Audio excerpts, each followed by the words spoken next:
Welcome student. BSc BEd first year और BSc first year दोनों classes के लिए जो आपका फिजिक्स का पहला पेपर मैकेनिक्स, उसके वीडियो लेक्चर आपके पास प्रोवाइड हो रहे हैं, जिसमें देखो आपने दो क्लासेस के बारे में पहले देख लिया होगा।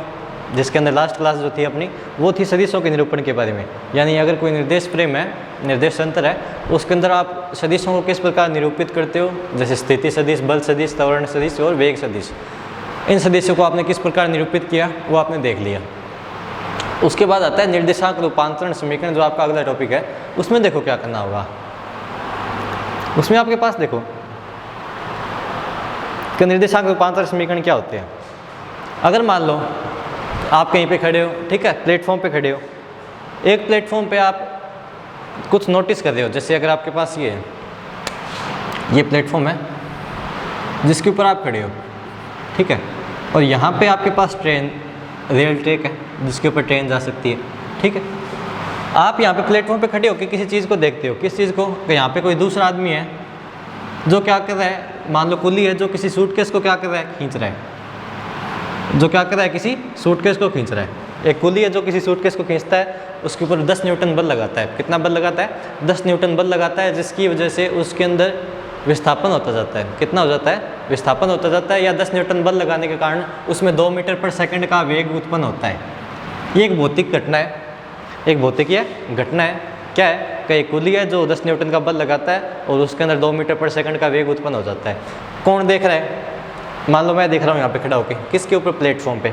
मेरी स्थिति जो है वह कैसी है? स्थिर है। कैसी है? स्थिर है। मैं एक जगह स्थिर हूँ। मेरा निर्देश तंत्र है वह एक जड़त्वीय निर्देश तंत्र है, स्थिर निर्देश तंत्र है। उसके बाद क्या होता है कि यहाँ से एक ट्रेन है जो इस रेल ट्रैक के ऊपर जाती है, उसमें एक दूसरा आदमी बैठा है जो आपका फ्रेंड है, ठीक है। इस रेल में एक दूसरा आदमी बैठा है, वो भी क्या करता है? इस आदमी को देखता है, ठीक है। उसकी ट्रेन के हिसाब से पोजीशन आगे चेंज होती जाती है। वो यहाँ से जब यहाँ तक गति करता है, जब तक ये आदमी उसको दिखता है, यहाँ से यहाँ तक उसको ये आदमी दिखता है और उसके हिसाब से वो भी इसके कुछ प्रेक्षण लेता है। ये एक भौतिकीय घटना हो रही है। एक तो इसको ये देख रहा है और एक इसको ये देख रहा है। यहाँ से ये यहाँ तक पहुँच जाता है और इस घटना को नोटिस करता जाता है। तो क्या हुआ कि इस घटना के, इस भौतिकीय घटना के कुछ प्रेक्षण तो मैंने लिए और कुछ प्रेक्षण किसने लिए? इसने लिए। समान भौतिकीय घटना के एक प्रेक्षण तो आ रहे हैं इस निर्देश तंत्र में, और उसी समान भौतिकीय घटना के कुछ प्रेक्षण आ रहे हैं इस निर्देश तंत्र में। ये निर्देश तंत्र रुका हुआ निर्देश तंत्र है और ये निर्देश तंत्र कैसा है? गतिमान निर्देश तंत्र है। तो एक तो आपके पास स्थिर निर्देश तंत्र है और एक गतिमान निर्देश तंत्र है। इनके हिसाब से इन दोनों के प्रेक्षण क्या होंगे? अलग होंगे। दोनों के प्रेक्षण क्या होंगे? अलग होंगे। ये उसको अलग प्रकार से नोटिस करता है, ये उसको अलग प्रकार से नोटिस करता है, ठीक है। अब होता क्या है कि इसने अपने कुछ प्रेक्षण लिए और इसने भी अपने क्या लिए? कुछ प्रेक्षण लिए। समान भौतिकीय घटना के प्रेक्षण किसी निर्देश तंत्र में लिए जाते हैं। एक भौतिकीय घटना के प्रेक्षण किसी निर्देश तंत्र में लिए जाते हैं। उसी भौतिकीय घटना के प्रेक्षण किसी दूसरे निर्देश तंत्र में लिए जाते हैं। तो उन प्रेक्षणों के मध्य जो गणितीय संबंध स्थापित करने वाली जो समीकरण होती है, उन्हें क्या बोलते हैं? निर्देशांक रूपांतरण समीकरण। इस घटना के मान लो ये जो प्रेक्षण लेता है वो कुछ XYZ कोऑर्डिनेट के हिसाब से लेता है, XYZ कोऑर्डिनेट के हिसाब से लेता है। उसी घटना के ये जो कोऑर्डिनेट लेता है, ये जो निर्देशांक मापता है, वो कुछ X डैश, Y डैश और Z डैश मापता है। मापता है कि नहीं मापता? इसके निर्देश तंत्र को मैं S नाम दे देता हूँ, इसके निर्देश तंत्र को मैं S डैश नाम दे देता हूँ। इस निर्देश तंत्र के हिसाब से कुछ अलग प्रेक्षण आए, इसके हिसाब से कुछ अलग प्रेक्षण आए, ठीक है। इसने देखा कि हाँ भी 10 न्यूटन का फोर्स लगा के 2 मीटर पर सेकंड खींच रहा है, इसको कुछ अलग लगेगा। भाई ये खुद गतिमान है तो इसको क्या लगेगा कि फोर्स तो चलो 10 न्यूटन है, लेकिन मेरे को वेग है वो थोड़ा कम दिख रहा है, नहीं वेग जो है वो थोड़ा ज़्यादा दिख रहा है, मेरे को इसमें 4 मीटर पर सेकंड वेग दिख रहा है। इसमें क्या दिख रहा है? 4 मीटर पर सेकंड वेग दिख रहा है, या बल भी मेरे को कुछ ज़्यादा ही दिख रहा है। बल भी क्या दिख रहा है? ज़्यादा दिख रहा है। मेरे को 12 न्यूटन बल दिख रहा है और 4 मीटर पर सेकंड क्या दिख रहा है? इसका वेग दिख रहा है। तो किसी एक भौतिकीय घटना के दो अलग अलग निर्देश तंत्रों में प्रेक्षण लिए जाते हैं और उन प्रेक्षणों के मध्य जो गणितीय संबंध बिठाए जाते हैं, उनके अंदर क्या बिठानी है आपको? गणितीय संबंध बिठाए जाते हैं। और उस गणितीय संबंध बिठा के जो आपके पास समीकरण आती है, उन समीकरणों को क्या बोलते हैं? निर्देशांक रूपांतरण समीकरण बोलते हैं। आगे बात समझ में। एक ही भौतिकीय घटना उसके प्रेक्षण लिए जाते हैं दो अलग अलग निर्देश तंत्रों में। फिर उन दोनों अलग अलग निर्देश तंत्र के प्रेक्षणों के मध्य संबंध स्थापित करना किसके अंदर आता है? निर्देशांक रूपांतरण समीकरण में आता है। करें स्टार्ट, चलो।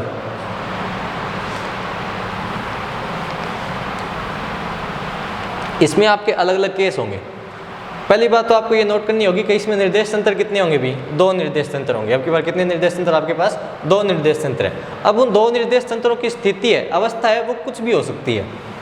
ज़रूरी नहीं है कि दोनों रुके हुए हो, ज़रूरी नहीं है कि दोनों चलते हो, ज़रूरी नहीं है कि एक रुका हुआ एक चला हो। अलग अलग केस बनते हैं। उस अलग अलग केसों के हिसाब से, अलग अलग सिचुएशन के हिसाब से मेरे को अलग अलग क्या करनी होंगी? निर्देशांक रूपांतर समीकरण फाइंड आउट करनी होगी। तो सबसे पहले जो आपके पास केस आता है निर्देशांक रूपांतर समीकरण का, उसमें देखो निर्देश तंत्रों को किस प्रकार व्यवस्थित किया हुआ है कि पहले केस में क्या है, क्या जो निर्देश तंत्र है वो कैसी गति कर रहे हैं? स्थानांतरीय गतिमान अवस्था में, इवॉल्विंग कंडीशन में, स्थानांतरीय गतिमान अवस्था में। आगे बात समझ में? देखो किस प्रकार है कि आपके पास ये निर्देश तंत्र है,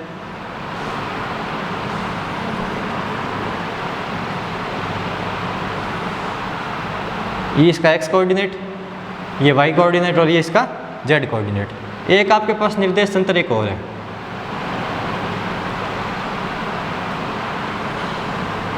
ये इसका x कोऑर्डिनेट, ये इसका y कोऑर्डिनेट और ये इसका z कोऑर्डिनेट।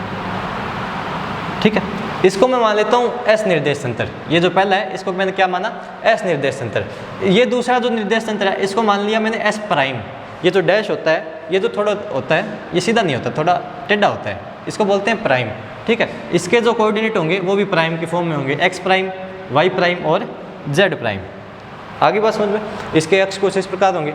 अब देखो क्या करना है, आपको क्या करनी है, एक कण के लिए बारे में निर्देशांक निकालने हैं। वही बात है, 2 निर्देश तंत्र है, दोनों किसी एक चीज़ को देखेंगे। अब मैं बोलता हूँ कि यहाँ पे एक कण है, उसको देख रहे हैं, पी कण को, ये दोनों देख रहे हैं, दोनों के हिसाब से कुछ प्रेक्षण आएंगे इस। अब ये स्थानांतरीय गतिमान अवस्था है वो क्या है? ये कहता है कि इसका जो केंद्र है, जो ओरिजिन पॉइंट है वो O है, और इसका जो आपके पास केंद्र है वो है O डैश या O प्राइम। ठीक है, ये दोनों निर्देश तंत्र कुछ इस प्रकार बंधे हुए हैं कि इनके बीच की जो दूरी है वो कभी चेंज नहीं हो रही। इनके बीच की दूरी जो है वो कभी चेंज नहीं हो रही। यानी इस O के बीच की और O डैश के बीच की दूरी को अगर मैं क्या मानूँ? R0 मानूँ। क्या मानूँ? R0। इन दोनों के बीच की दूरी को अगर मैं क्या मानता हूँ? R0 वेक्टर मानता हूँ। तो ये R0 कभी क्या नहीं हो रही? चेंज नहीं हो रही, जितनी है उतनी है। अगर मान लो ये 2 सेंटीमीटर दूर रखे हुए हैं तो इनके बीच की दूरी कभी चेंज नहीं होगी। और ऐसा कब हो सकता है कि या तो ये दोनों स्थिर पड़े हो या दोनों एक समान वेग से गति कर रहे हो। अगर एक समान वेग से गति कर रहे हैं दोनों निर्देश तंत्र, तो भी इनके बीच की दूरी चेंज होगी क्या? नहीं होगी। और दोनों अगर स्थिर रखे हैं तो भी क्या नहीं होगा? भी इनके बीच की दूरी चेंज नहीं होगी। इसे बोलते हैं स्थानांतरीय गतिमान अवस्था। जब दोनों निर्देश तंत्र एक दूसरे के सापेक्ष या तो एक समान वेग से गतिमान हो या दोनों एक दूसरे के साथ विराम अवस्था में रुके हुए हो, तो इसे क्या बोलेंगे? स्थानांतरीय गतिमान अवस्था। इस कंडीशन में क्या करता है, ये एक कण को देखता है, O और O डैश पे एक प्रेक्षण वेग जाता है, ये R0 है। ठीक है, एक पी कण है यहाँ पे। एक बार तो एक आदमी O पे बैठ जाता है और दूसरा आदमी O डैश पे बैठा है। दोनों इस कण किसको देखते हैं? P को देखते हैं। तो O से P तक का जो स्थिति सदिश होगा ये होगा कि नहीं होगा? इसका नाम मैं बोल देता हूँ क्या है? R vector. क्या नाम है? R vector. फिर एक आदमी बैठ जाता है कहाँ पे? O डैश पे, O प्राइम पे। वो भी इस कण P को देखता है और इसके हिसाब से इसका जो स्थिति सदिश है वो आता है R प्राइम वेक्टर। क्या आता है? R प्राइम वेक्टर आता है। ठीक है, या सीधी बात कहूँ तो देखो क्या है? R prime vector. जब O देखता है किसको? P को, तो इसको इसके निर्देशांक मिलते हैं x, y और z। और जब कौन देखता है? O डैश पे बैठा हुआ, O प्राइम पे बैठा हुआ प्रेक्षक इसको देखता है, तो इस कण P के आपको निर्देशांक मिलते हैं x प्राइम, y प्राइम और z प्राइम। आगे बात समझ में? ठीक है, अब देखो क्या करना है। आपको क्या करना है, इस x, y, z और x dash y dash z dash, ये तो इसके प्रेक्षण है। ओ पे बैठे हुए आदमी के प्रेक्षण क्या है, एक्स वाई जेड, और ओ डैश पे बैठे हुए आदमी के प्रेक्षण क्या है, एक्स प्राइम वाई प्राइम और जेड प्राइम। इन दोनों के मध्य, एक तो इसके और एक इसके मध्य आपको क्या करना है, संबंध स्थापित करना है। पहले प्रेक्षक के निर्देशांक और दूसरे प्रेक्षक के निर्देशांकों के मध्य संबंध स्थापित करने वाली जो समीकरण होती है उसे आप निर्देशांक रूपांतरण समीकरण कहते हो। तो देखो किस प्रकार आपको संबंध स्थापित करने होंगे। तो देखो ये आपको त्रिभुज दिख रहा है क्या, ओ पी ओ डैश, ये दिख रहा है त्रिभुज ओ डैश पी। ये इसको कुछ बार इस तरीके से बना सकते हैं,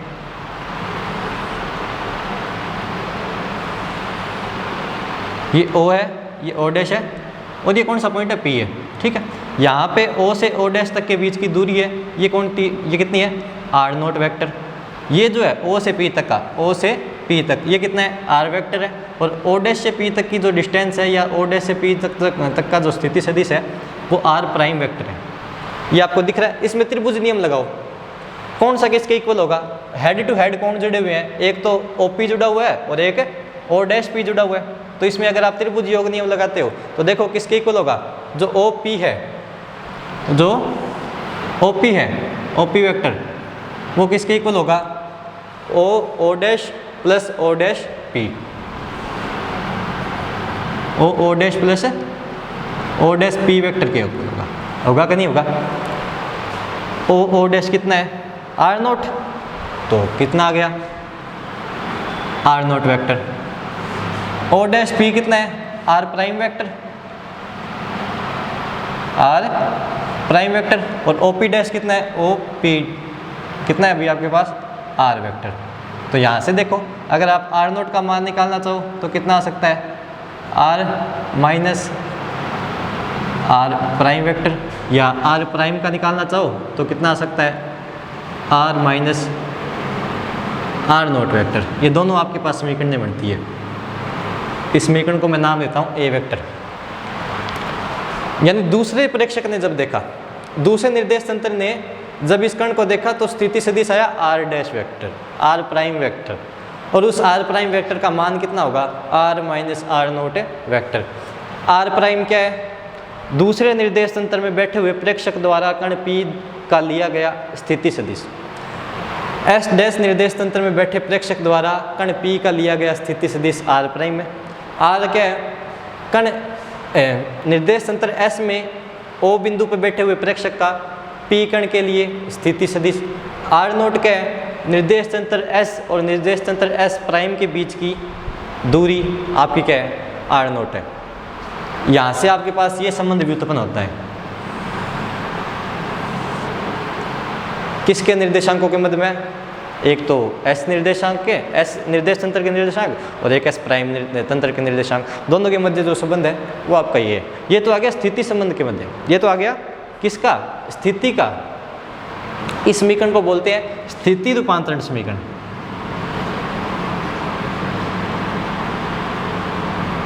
ये आपकी स्थिति रूपांतरण समीकरण। अब आपको निकालनी है वेग रूपांतरण समीकरण। जब स्थितियों के मध्य एक निर्देश तंत्र और दूसरे निर्देश तंत्र की स्थितियों के मध्य आपने संबंध बना दिया तो उसे बोलेंगे स्थिति रूपांतरण समीकरण। अब एक निर्देश तंत्र ने इसका कुछ वेग देखा, फिर दूसरे निर्देश तंत्र ने भी इसका कुछ वेग देखा। अब उन वेगों के मध्य आपको संबंध बनाना है तो उसके लिए एक नई समीकरण आएगी जिसका नाम होगा वेग रूपांतरण समीकरण। तो वेग रूपांतरण समीकरण देखो किस प्रकार निकलेगी।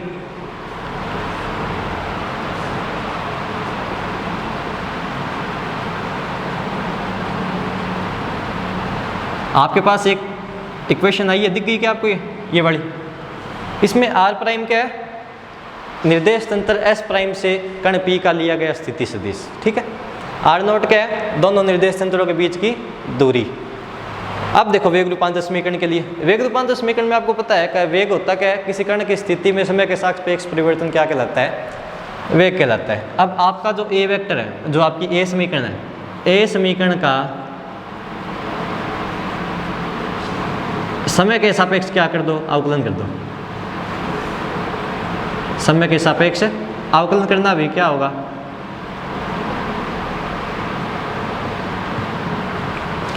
इस साइड क्या है डी आर प्राइम वेक्टर, इसका आपने क्या कर दिया, अवकलन कर दिया। उस साइड भी अवकलन कर दो तो D R vector divided by D T, minus D R naught vector divided by D T. यहाँ पे देखो आर प्राइम वेक्टर का जब आप क्या करोगे, अवकलन करोगे टाइम की रिस्पेक्ट में, तो क्या आएगा, आर प्राइम क्या है, एस डैश निर्देश तंत्र का स्थिति फलन। तो आर प्राइम का अगर आप क्या करोगे, अवकलन करोगे, तो एस प्राइम निर्देश तंत्र में एस डैश निर्देश तंत्र में कण का वेग आएगा कि नहीं आएगा, आ जाएगा। तो इसका जब आप क्या करते हो, अवकलन करते हो, तो यहाँ पे आ जाता है वी प्राइम। इस आर वेक्टर, ये आर वेक्टर कौन सा है, एस निर्देश तंत्र में कण पी का स्थिति सदिश है, और इस कण पी का स्थिति सदिश का जब आप अवकलन करोगे तो एस निर्देश तंत्र का वेग आ जाएगा, एस निर्देश तंत्र का पी कण के लिए क्या आ जाएगा, वेग आ जाएगा। उसको बोल देता हूँ मैं क्या, वी वेक्टर। अब D R naught by D T, R naught आपकी कैसी थी भी, कांस्टेंट थी कि नहीं थी, मैंने क्या बोला था कि आर नोट है वो कौन सी दूरी है, आर नोट का परिमाण चेंज होगा क्या नहीं होगा, ये आर नोट उतनी ही रहेगी, आर नोट तो चेंज नहीं होगी। तो आर नोट अगर कांस्टेंट है, आर नोट का मान नियत है, तो D R naught by D T क्या हो जाएगा, 0 हो जाएगा।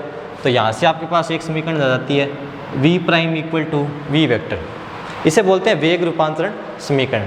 तो अगर कोई दो निर्देश तंत्र एक दूसरे के सापेक्ष स्थानांतरीय गति करते हैं, तो वो अगर किसी कण को देखते हैं तो या स्थानांतरीय गति करेंगे और किसी कण को देखेंगे तो उस कण के वेग में उन्हें कोई परिवर्तन नहीं दिखेगा, चाहे कोई आदमी यहाँ पे बैठे इस कण को देखे, चाहे इस निर्देश तंत्र में बैठ के इस कण को देखे, दोनों कंडीशन में इस कण के वेग में कोई परिवर्तन नहीं होता। वेग रूपांतर समीकरण से स्पष्ट हो रहा है कि जो वेग कण पी का एस डैश निर्देश तंत्र से देखने में, वही वेग कण पी का एस निर्देश तंत्र से देखने में प्राप्त होता है, इसे बोलते हैं वेग रूपांतरण समीकरण। वेग रूपांतरण समीकरण निकालने के लिए आपको सबसे पहले क्या करना होगा, इस समीकरण का समय के सापेक्ष अवकलन करोगे, तो आर प्राइम आपका है निर्देश तंत्र एस डैश के अंदर कण पी का स्थिति सदिश, उसका अवकलन करोगे तो एस डैश निर्देश तंत्र में कण पी का वेग आ जाएगा। ऐसे यहाँ पे करोगे तो कण पी का एस निर्देश तंत्र में वेग आ जाएगा, और D R naught by D T तो क्या हो जाएगा, 0 हो जाएगा। क्यों, क्योंकि आर नोट आपका कैसा है, कांस्टेंट है, तो कांस्टेंट का अवकलन करोगे तो क्या आएगा भी, 0 आता है। ये होगी वेग रूपांतर समीकरण। उसके बाद आती है आपकी त्वरण रूपांतर समीकरण। इससे आगे देखो त्वरण रूपांतरण समीकरण, इसको मैं बोल देता हूँ इक्वेशन बी।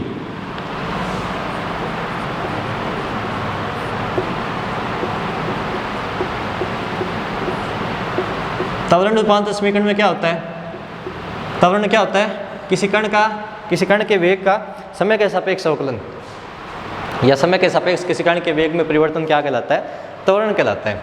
इसके लिए क्या करो, ये जो आपको दिख रही है इक्वेशन बी, इस इक्वेशन बी का भी क्या कर दो, समय के सापेक्ष अवकलन कर दो। समीकरण बी का समय के सापेक्ष अवकलन करने पर तो D V dash by D T equal to D V by D T. V dash है वो एस डैश निर्देश तंत्र में कण पी का वेग है, तो अगर इसका अवकलन करोगे तो एस डैश निर्देश तंत्र में कण पी का त्वरण आएगा, और v जो है वो एस निर्देश तंत्र में कण पी का वेग है, तो अगर इस v का अवकलन करोगे तो एस निर्देश तंत्र में कण पी का त्वरण आ जाएगा। तो यहाँ पे क्या आ जाएगा, a डैश, और यहाँ पे क्या आ जाएगा, a वेक्टर, और दोनों क्या होंगे, इक्वल होंगे। यानी अगर कोई दो निर्देश तंत्र एक दूसरे के सापेक्ष स्थानांतरीय गतिमान अवस्था में है, तो जो त्वरण इसको दिखाई देते हैं, O पे बैठे हुए आदमी को जो त्वरण इस कण P का दिखाई देगा, वही त्वरण O प्राइम पे बैठे हुए प्रेक्षक को भी क्या होगा, दिखाई देगा। इसे बोलते हैं त्वरण रूपांतरण समीकरण। इसे डिनोट करता हूँ मैं C से। यह आपकी कौन सी इक्वेशन आ गई, C इक्वेशन आ गई। यहाँ तक क्लियर। आगे कौन सी रह जाती है आपकी, संवेग की रह जाती है, और संवेग के साथ साथ आपकी कौन सी रह जाती है, बल की रह जाती है। तो अगली आपकी संवेग रूपांतरण समीकरण। तो संवेग रूपांतरण समीकरण में देखो,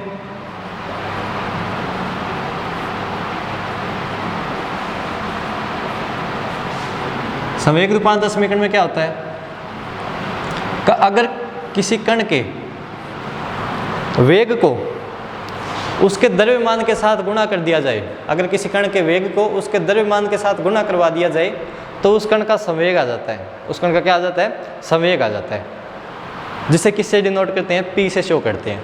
तो अगर मैं क्या करूं, इस समीकरण B को, इस समीकरण B के दोनों तरफ किससे गुणा कर दूं, स्मॉल m से गुणा कर दूँ, और स्मॉल m क्या है, इस कण P का द्रव्यमान है।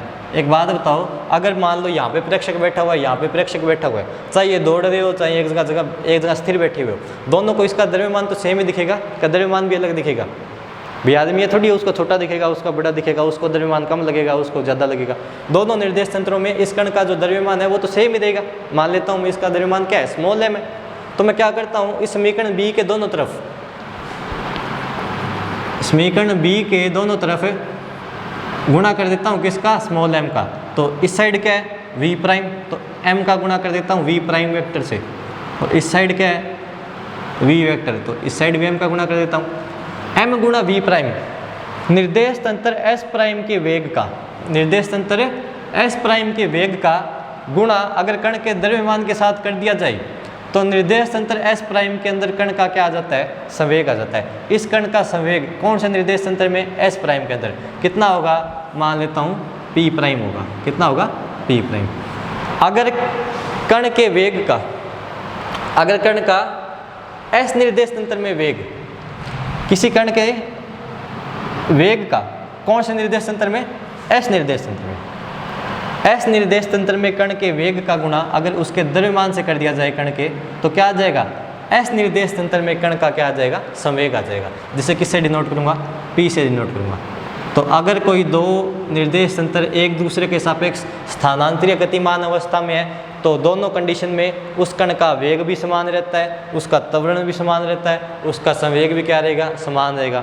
अगर संवेग समान रहेगा तो क्या रहेगा, अगर त्वरण समान है तो बल भी समान रहेगा, अगर भी वेग समान है तो संवेग भी समान रहेगा, और अगर त्वरण समान है तो क्या रहेगा, बल भी समान रहेगा। तो इसको मिटा देता हूँ मैं एक बार।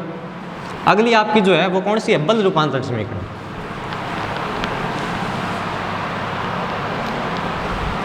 इसको बोल देता हूँ डी।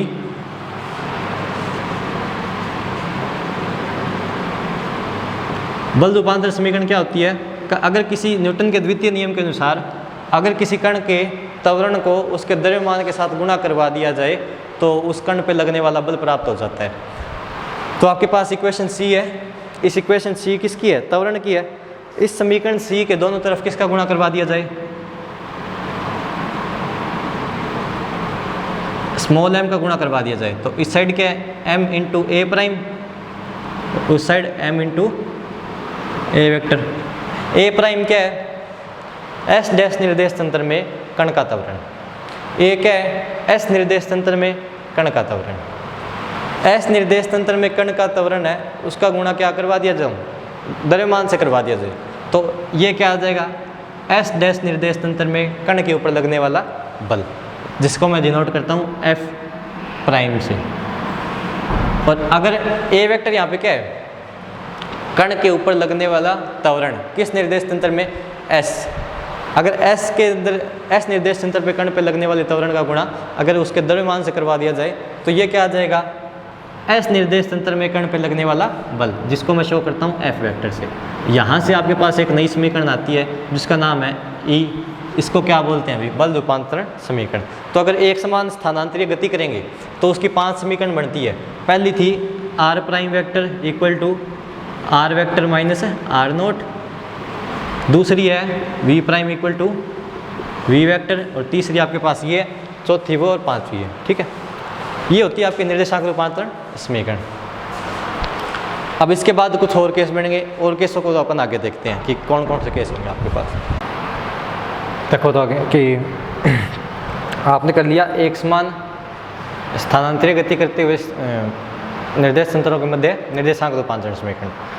उससे आगे आपका आता है कि जब निर्देश तंत्र है, पिछला केस क्या था कि निर्देश तंत्र या तो एक जगह रुके हुए स्थिर है, या दोनों स्थानांतरीय गति कर रहे हैं, या दोनों स्थानांतरीय गति का मतलब दोनों एक समान वेग से आगे की ओर बढ़ रहे हैं, दोनों के मध्य की दूरी चेंज नहीं हो रही। जो r नोट है वो कैसी रह रही है, कांस्टेंट रह रही है। ठीक है, उसके बाद देखो अगला आपका जो केस है, सेकंड केस, वो है एक समान अपेक्षिक गति करते हुए निर्देश तंत्र।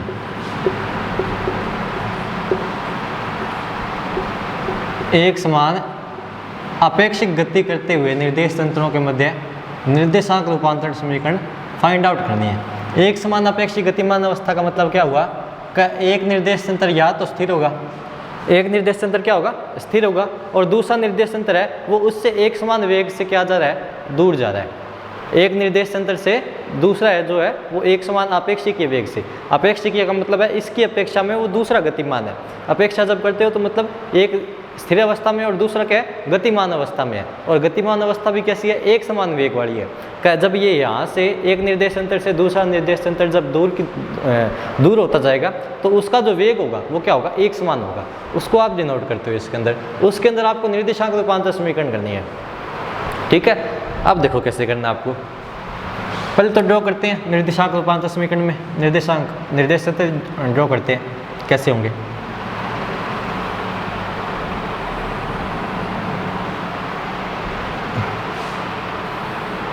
एक निर्देश तंत्र तो ये x, y, z जिसका नाम मैं बोलता हूँ S निर्देश तंत्र, ये कौन सा है, S निर्देश तंत्र। एक दूसरा है जिसका नाम है S प्राइम,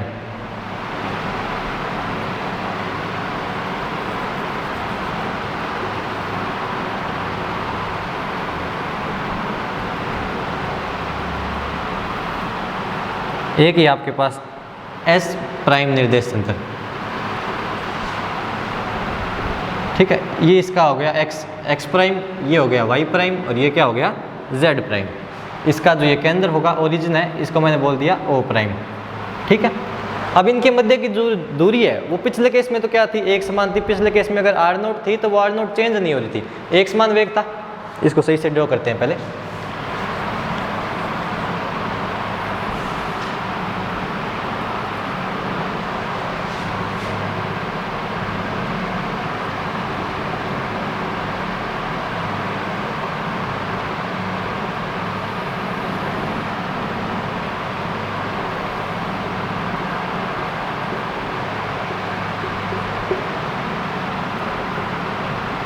देखो पिछले केस में क्या था, इन दोनों के बीच की जो दूरी है वो कैसी रह रही थी, एक समान रह रही थी, चेंज नहीं हो रही थी। अब की बार क्या हो रहा है कि ये चेंजिंग अवस्था में है, यानी इनके मध्य की जो दूरी है O और O प्राइम के बीच की दूरी है ये क्या होती जाएगी, चेंज होती जाएगी। क्यों होती जाएगी, क्योंकि ये जो आपका निर्देश तंत्र है ये v वेग से गतिमान है। कितने वेग से, v वेग से गतिमान है। किस अवस्था में, किस कंडीशन में, इस x दिशा में गतिमान है, धनात्मक x दिशा में एक समान v वेग से गतिमान है। कौन, आपका जो S प्राइम निर्देश तंत्र है वो, ठीक है। ये आपका S प्राइम निर्देश तंत्र है, ये v वेग से दूर जा रहा है, किससे, S निर्देश तंत्र से। अब इनके मध्य आपको क्या करनी है, निर्देशांक रूपांतर समीकरण फाइंड आउट करनी है। ये O से दूर होता जा रहा है, O है, उससे O डैश दूर होता जा रहा है, कितने वेग से, v वेग से। तो ये कुछ दूरी तय करेगा, दूरी तय करेगा ना, O से O डैश के बीच की दूरी बनती जाएगी, जिसे मैं बोलता हूँ R0। और ये R0 जो है वो बढ़ती जाएगी, R0 क्या होती जाएगी, बढ़ती जाएगी।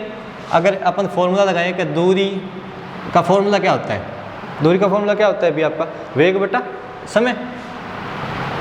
तो दूरी का फॉर्मूला क्या होता है, वेग गुणा समय, वेग गुणा समय। अब इनके मध्य की जो दूरी है वो R0 है, और कैसी है, नियत है क्या, नियत नहीं है, वो चेंज होती जाएगी। R0 है वो चेंज होती जाएगी। R0 को मैं मानना चाहता हूँ कि कितनी होगी, t टाइम पे मानता हूँ मैं, t टाइम पे R0 कितनी होगी, तो वेग कितना है v इसका, v इसका वेग कितना है, निर्देश तंत्र का v। तो R0 कितनी होगी t टाइम पे, vt। R0 कितनी होगी, vt होगी कि नहीं होगी भी। अगर t0 रखूँ इसमें क्या रखूँ, t0, तो R0 की भी क्या आएगा, 0। R0 0 होने का मतलब क्या है, कि जब t 0 था तो R0 भी क्या थी, 0 थी, यानी O और O डैश जो है वो दोनों एक ही बिंदु से। जब t बराबर 0 था तो O और O डैश जो है वो एक दूसरे के क्या थे, संपाती थे। संपाती के मतलब एक दूसरे के ऊपर कोइंसाइड कर रहे थे। जैसे जैसे टाइम बढ़ा ये निर्देश तंत्र S और S डैश पहले एक ही थे, कब, जब t बराबर 0 था, तो R0 क्या थी, 0। ये एक दूसरे के ऊपर संपाती थे दोनों निर्देश तंत्र। जैसे टाइम बढ़ता गया वैसे वैसे इनके बीच की दूरी भी क्या होती, बढ़ती गई। ये जो दूरी है ये समय का फलन है। दूरी किसका फलन है, समय का फलन है, और समय के साथ ये दूरी क्या होती जाएगी, बढ़ती जाएगी। आगे बात समझ में। अब इसके अंदर आपको क्या निकालनी है, निर्देशांक रूपांतरण समीकरण निकालनी है। निकालें, चलो ये यहाँ तक क्लियर है। R0 का मान कितना है, Vt है। इसको मैं एक बार साइड में लिख देता हूँ। t बराबर 0 पे दोनों जो ओरिजिन है दोनों जो केंद्र है वो एक दूसरे के क्या होंगे, संपाती होंगे। आर नोट कितना है, वीटी, ये आपका हो गया यहाँ तक, ये पहली समीकरण। अब क्या करना है, निर्देशांक रूपांतरण समीकरण फाइंड आउट करनी है। अब निर्देशांक रूपांतरण समीकरण निकालनी है तो किसकी निकालनी है, तो इसके लिए क्या करनी होगी, इस निर्देश तंत्र में, दोनों निर्देश तंत्र में एक कण की कल्पना करता हूँ, एक कण की कल्पना करते हैं जिसका नाम क्या है, पी। इस पी कण की कल्पना करते हैं और ओ से पी तक का जो स्थिति सदिश है वो क्या मानता हूँ मैं, आर वेक्टर। क्या माना, आर वेक्टर। और ओ प्राइम से पी तक का जो स्थिति सदिश है उसको मैंने मान लिया क्या, आर प्राइम वेक्टर। वो क्या होगा, आर प्राइम वेक्टर। जब ओ देखेगा किसको, पी को, तो उसको इसके निर्देशांक मिलेंगे एक्स वाई जेड। और जब कौन देखेगा, आर डैश वाला देखेगा, ओ प्राइम पे बैठा हुआ प्रेक्षक देखेगा, तो उसको इसके निर्देशांक मिलते हैं एक्स प्राइम, वाई प्राइम और जेड प्राइम। अब इन्हीं के मध्य आपको क्या करना है, संबंध स्थापित करना है। तो देखो ये त्रिभुज वापस दिख रहा है कि आपको ओ डैश पी, त्रिभुज ओ डैश पी, इसमें लगाना सदिश योग नियम त्रिभुज वाला। तो बताओ कौन सा किसके इक्वल होगा, ओ डैश और ओ डैश पी। तो पीछे वाले में जैसे किया, ओ पी जो है, ओ पी वेक्टर है वो इक्वल होगा O dash vector plus O dash P vector. O P vector कितना है, ओ पी वेक्टर कितना है, आर वेक्टर। ओ पी कितना है, ओ पी कितना है, R vector. O dash P कितना है, आर प्राइम वेक्टर। और ओ डैश कितना है, R naught vector. O dash कितना है, आर नोट वेक्टर है। अब ये क्या नियत है, क्या नियत नहीं है, ये समय के साथ चेंज होगा। और आर नोट का मान कितना है, वी टी। तो यहाँ से अगर आर प्राइम निकालना चाहो कितना आएगा, आर माइनस वी टी। आएगा कि नहीं आएगा, इस त्रिभुज में, त्रिभुज दिख रहा है आपको, बाहर निकाल के देखते हैं इसको।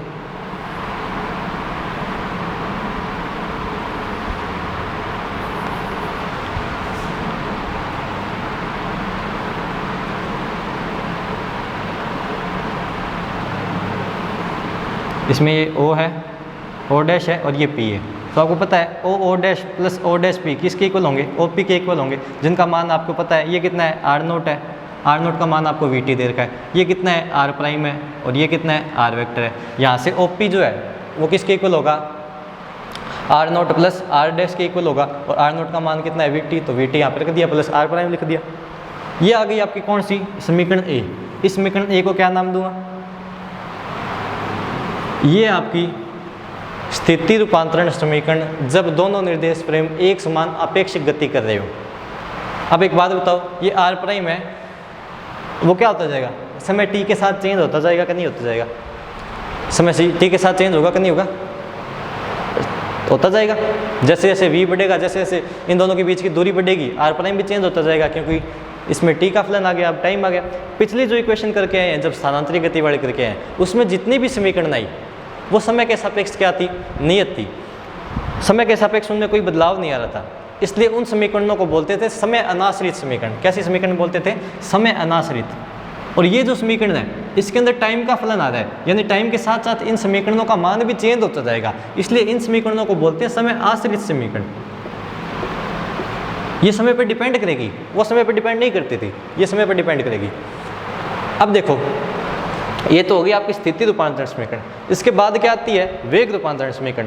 वेग रूपांतरण समीकरण जैसे अपने उसमें निकाली वैसे ही इसके अंदर निकालनी है। तो वेग रूपांतरण समीकरण क्या होती है, जब किसी कण की स्थिति का समय के सापेक्ष अवकलन कर दिया जाए, या कण की स्थिति में समय के सापेक्ष परिवर्तन की दर क्या कहलाती है, वेग कहलाती है। तो मैं क्या करता हूँ, समीकरण ए का अवकलन कर देता हूँ, किसके सापेक्ष, समय के सापेक्ष।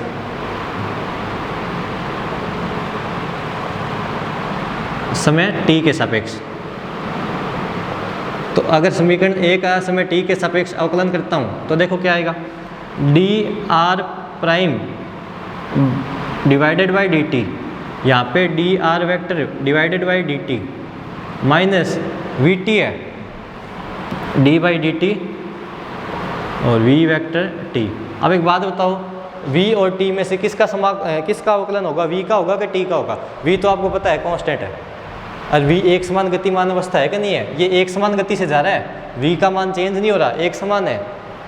v का मान कैसा है, एक समान, ये एक समान चाल से इससे दूर जा रहा है, तो v का तो होगा नहीं, अवकलन किसका होगा, t होगा, तो v कहाँ पे आ जाएगा, बाहर आ जाएगा। तो v तो आ गया आपका बाहर, अंदर क्या बचा, d/dt, और यहाँ पे क्या बचा, t बचा। ठीक है, यहाँ पे बताओ जब r प्राइम क्या है, पहले ये बताओ r प्राइम क्या है, निर्देश तंत्र s प्राइम में कण का स्थिति सदिश। r क्या है, निर्देश तंत्र s में कण का स्थिति सदिश। v क्या है, v वह एक समान वेग है जिससे s डैश निर्देश तंत्र s से दूर जा रहा है। t क्या है, t वह टाइम है जो दूरी तय करने में लगा है। अब यहाँ पे देखो, अगर r प्राइम का अवकलन कर दूंगा, अगर s डैश निर्देश तंत्र के कण, s डैश निर्देश तंत्र में कण के स्थिति सदिश का अवकलन कर दूंगा, तो s डैश निर्देश तंत्र में कण का वेग आ जाएगा जो कितना होगा, v प्राइम। यहाँ पे s निर्देश तंत्र में कण के स्थिति सदिश का अगर अवकलन कर देता हूँ तो s निर्देश तंत्र में कण का वेग आ जाएगा जिसका मान क्या होगा, v। ठीक है, जिसका मान क्या होगा, v। या मैं क्या मान लेता हूँ, इसको u मान लेता हूँ, प्रथम में क्या मान लेता हूँ, u डैश, क्योंकि यहाँ पे भी आपके पास v है। तो ये आ गया किसके अंदर वेग, s डैश निर्देश तंत्र में कण का वेग, जिसको मैंने बोल दिया u डैश। यहाँ पे आ गया u क्या है, कण p का वेग किस निर्देश तंत्र में, s निर्देश तंत्र में, माइनस d/dt, ये क्या हो गया, 1 हो गया। तो यहाँ पे सिर्फ क्या बचा, v वेक्टर। ये जो समीकरण है आपकी, इसे बोलते हैं वेग रूपांतरण समीकरण। ये दोनों निर्देश तंत्रों के वेगों के बीच में संबंध व्युत्पन्न करती है, दोनों निर्देश तंत्रों के वेगों के बीच में संबंध व्युत्पन्न करती है। पिछली बार जब अपन ने किया था स्थानांतरित गति में, तो दोनों कणों का जो वेग है, कण का जो वेग है वो दोनों निर्देश तंत्रों में समान आ रहा था। इस कंडीशन में क्या है, कण का वेग है वो दोनों निर्देश तंत्र के हिसाब से क्या आ रहा है, अलग अलग आ रहा है। जो u प्राइम होगा वो u से कुछ कम होगा। दूसरे निर्देश तंत्र में जब आप वेग को देखोगे तो वो पहले निर्देश तंत्र की अपेक्षा क्या मिलेगा, कम मिलेगा। u माइनस वी हो रहा है, नहीं हो रहा। अगर u 5 है तो v तो कुछ ना कुछ होगा ही, तो u आपको क्या मिलेगा, u प्राइम में जो आपको वेग है वो क्या मिलेगा, कम मिलेगा। इसे बोलते हैं वेग रूपांतरण समीकरण। इससे स्पष्ट होता है कि दोनों निर्देश तंत्रों में कण का वेग जब वो एक समान अपेक्षित गति करते हो, जब निर्देश तंत्र एक समान अपेक्षित गतिमान अवस्था में हो, तो दोनों निर्देश तंत्र में कण का वेग एक समान प्राप्त नहीं होता। वह समय का फलन होता है क्या, तो समय का फलन तो नहीं होता। समय का फलन दिख रहा है क्या आपको, t का मान दिख रहा है क्या कहीं पे, यहाँ पे t दिख रही है क्या, नहीं दिख रही। अगर आपको पूछ लिया जाए क्या, एक जो आप पहले केस करके आए हो स्थानांतरित गति वाला, और एक आप ये केस कर रहे हो एक समान अपेक्षित गति वाला, तो इसमें किसको समय आश्रित बोलेंगे और किसको समय अनाश्रित बोलेंगे। तो पीछे वाले में तो कोई केस नहीं था समय का, इसमें एक केस बन रहा है समय का। तो ये जो आपका केस है एक समान अपेक्षित गतिमान अवस्था, इसको कैसा बोलेंगे, समय आश्रित, और वो कैसा था, समय अनाश्रित था। अभी आ गई आपकी वेग रूपांतरण समीकरण। इसके बाद आपकी तीसरी है संवेग रूपांतरण समीकरण। अगर किसी कण के वेग को उस कण के द्रव्यमान से गुणा कर दिया जाए तो उस कण का संवेग प्राप्त हो जाता है। यही बात थी ना पिछले वाले में भी। तो मैं क्या करूं, समीकरण बी को दोनों तरफ गुणा कर देता हूं कण के द्रव्यमान से, जिसका नाम है स्मॉल m। इस कण का द्रव्यमान कितना लेता हूं मैं, स्मॉल m ले लेता हूं।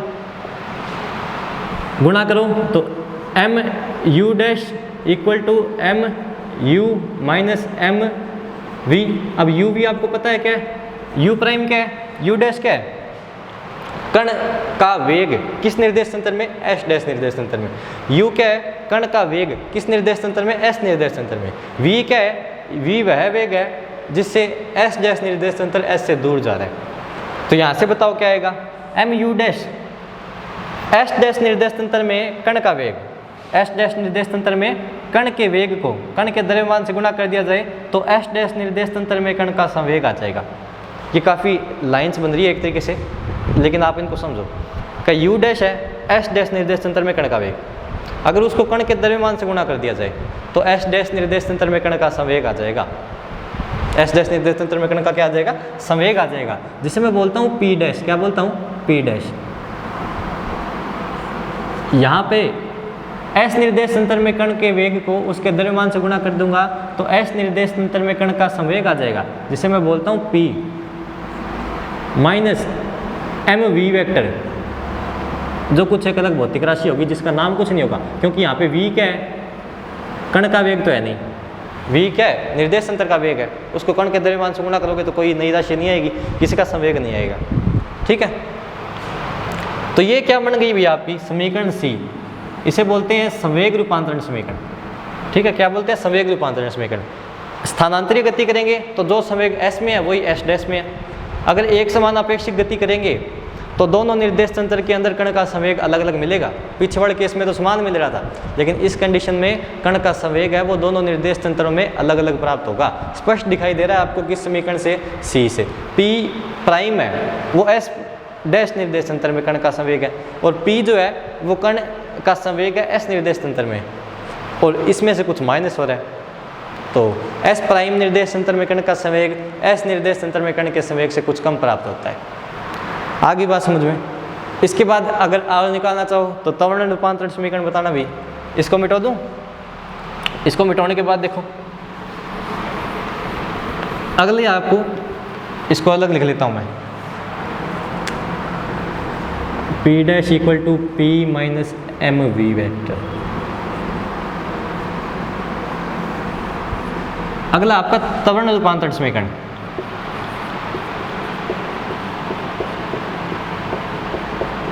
अगर कण के वेग को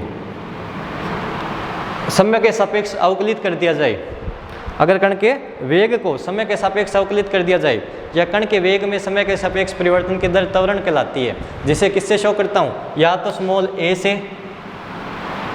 या किससे शो करते थे भी, f वेक्टर से, क्या स्मॉल f वेक्टर से। तो होता क्या है, a वेक्टर कण के वेग में परिवर्तन की दर, तो मैं क्या करूं, समीकरण b को अवकलित कर दूं समय के सापेक्ष, समीकरण b का अवकलन समय के सापेक्ष,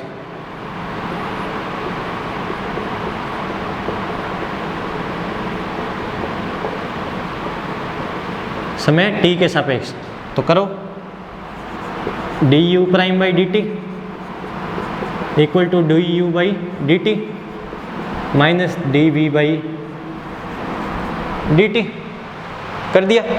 du dash by D T क्या होगा अभी आपके पास, ये क्या है, du dash by D T क्या चीज़ है ये, इसको आगे शो कर देता हूँ, यहाँ से एक बार मिटा देते हैं। u डैश आपका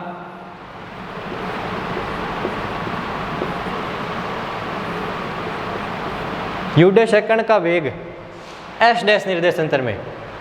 अगर s डैश निर्देश तंत्र में कण के वेग को समय का सापेक्ष अवकलन कर दिया जाए तो s डैश निर्देश तंत्र में कण का त्वरण प्राप्त हो जाता है। तो ये क्या होगा, s डैश निर्देश तंत्र में कण का त्वरण, जिसे मैं a प्राइम से शो करता हूँ।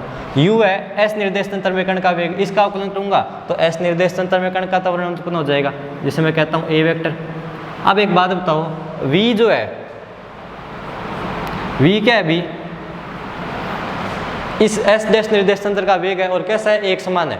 तो एक समान है, एक समान का मतलब v कैसा है, कांस्टेंट है, v कैसा है, कांस्टेंट है। अगर v कांस्टेंट है तो इसका अवकलन कितना होगा, शून्य है। इसका अवकलन क्या होगा, शून्य। तो इसका अवकलन होता है शून्य। तो आपके पास समीकरण बनती है a prime equal to a vector. यानी अगर आप क्या करो, निर्देश तंत्र को दो निर्देश तंत्र है, अगर उनको आप एक समान आपेक्षिक गति करवा रहे हो तो उन दोनों निर्देश तंत्रों में जो प्रेक्षक बैठा है उसको कण का स्थिति सदिश अलग दिखाई देगा, समय का सापेक्ष चेंज होगा। उसको कण का वेग अलग दिखाई देगा, उसको कण का संवेग अलग दिखाई देगा। दोनों निर्देश तंत्र में बैठे कणों, दोनों निर्देश तंत्र में बैठे प्रेक्षकों को कण का स्थिति अलग दिखाई देगी, कण का वेग अलग दिखाई देगा, कण का संवेग अलग दिखाई देगा। लेकिन दोनों निर्देश तंत्र जब एक समान अपेक्षिक गतिमान अवस्था में होंगे तो दोनों प्रेक्षकों को कण का त्वरण एक समान दिखाई देगा। कण का त्वरण क्या देगा, एक समान दिखाई देगा। कण के त्वरण में कोई परिवर्तन नहीं होगा। अगर कण का त्वरण एक समान है तो बताओ क्या चीज़ एक समान और होगी, और क्या चीज़ एक समान होगी। तो आपको पता है लास्ट आपकी कौन सी बचती है, बल रूपांतरण समीकरण। पांचवी आपके पास बल रूपांतरण समीकरण। अगर कण के त्वरण को उसके द्रव्यमान से गुणा कर दिया जाए तो उस पर लगने वाला कुल बल प्राप्त हो जाता है। तो यहाँ से देखो समीकरण डी को अगर किससे गुणा कर दिया जाए, m से गुणा कर दिया जाए, तो देखो एम ए प्राइम ये आपकी समीकरण है, M A prime equal to M A prime क्या है, एस डैश निर्देश तंत्र में बैठे प्रेक्षक को दिखने वाला त्वरण, कण का त्वरण, एस डैश निर्देश तंत्र के हिसाब से कण का त्वरण, ए क्या है, एस निर्देश तंत्र के हिसाब से कण का त्वरण। तो अगर गुणा कर दूं किसके साथ, एम के साथ कर दूंगा, तो ये क्या आ जाएगा, एस डैश निर्देश तंत्र में कण पे लगने वाला बल, तो ये कितना एफ डैश, और यहाँ पे क्या आ जाएगा एफ वेक्टर। ये आपकी समीकरण ई, इसे बोलते हैं बल रूपांतरण समीकरण, इसे क्या बोलेंगे, बल रूपांतरण समीकरण। यानी फर्क क्या है स्थानांतरीय गति और एक समान आपेक्षिक गति में। स्थानांतरीय गति में क्या होगा, दो प्रेक्षक होंगे, उन दोनों प्रेक्षकों को कण का स्थिति सदिश तो अलग दिखाई देगा स्थानांतरीय गति में, लेकिन बाकी सारी चीज़ें क्या दिखेगी, सेम दिखेगी। संवेग भी वही दिखेगा, वेग भी वही दिखेगा, त्वरण भी वही दिखेगा, और बल भी क्या दिखेगा, वे वही दिखेगा, बस उसका स्थिति सदिश उसको अलग दिखेगा जब स्थानांतरीय गति करते होंगे। लेकिन जब एक समान अपेक्षित गतिमान अवस्था में होंगे तो एक तो यहाँ पे बैठा होगा प्रेक्षक ओ प्राइम पे, और एक कहाँ पे बैठा होगा ओ पे, दोनों किसको देखेंगे, पी को देखेंगे। तो पी का स्थिति सदिश दोनों को क्या मिलेगा, अलग मिलेगा। दोनों का वेग क्या मिलेगा, दोनों के हिसाब से कण का वेग क्या होगा, अलग होगा। दोनों के हिसाब से कण का संवेग क्या होगा, अलग होगा। लेकिन दोनों के हिसाब से कण का त्वरण समान रहेगा, और दोनों के हिसाब से कण के ऊपर लगने वाला बल भी क्या रहेगा, समान रहेगा। अगर पूछे कौन सी समय आश्रित है, कौन सी समय अनाश्रित है, तो ये समीकरण जो है ये कैसी है, समय आश्रित है, और वो कैसी थी, समय अनाश्रित। अगर पूछ लिया जाए, क्वेश्चन आते हैं कि एक समान अपेक्षिक गतिमान अवस्था में कण के लिए स्थिति रूपांतरण समीकरण को फाइंड आउट करो, तो ये करना होगा। अगर पूछ ले एक समान अपेक्षिक गतिमान अवस्था में कण के संवेग के लिए रूपांतरण समीकरण फाइंड आउट करो, तो ये करनी होगी। तो इस प्रकार आपके पास 2 केस हो गए, बाकी केस करेंगे अगली क्लास में।